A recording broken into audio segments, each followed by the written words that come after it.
लाभ हानि, जय पराजय अथवा हार जीत को एक समान समझकर केवल इसलिए युद्ध करो क्योंकि इस समय युद्ध करना तेरा कर्तव्य है।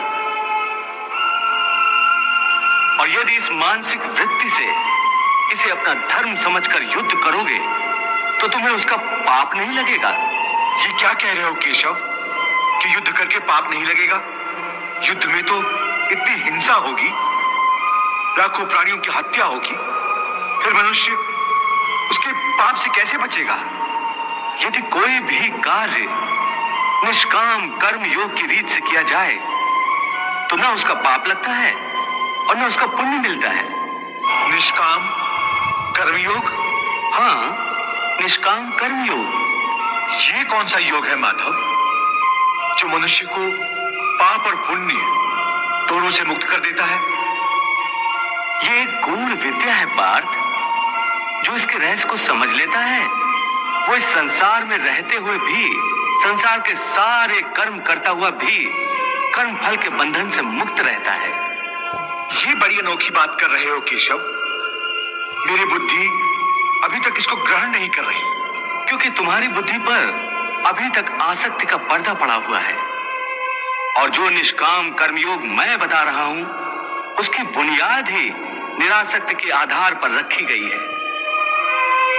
हे अर्जुन, इस निरासक्ति योग को समझ लोगे तो तुम्हारे जीवन में पूर्ण शांति आ जाएगी।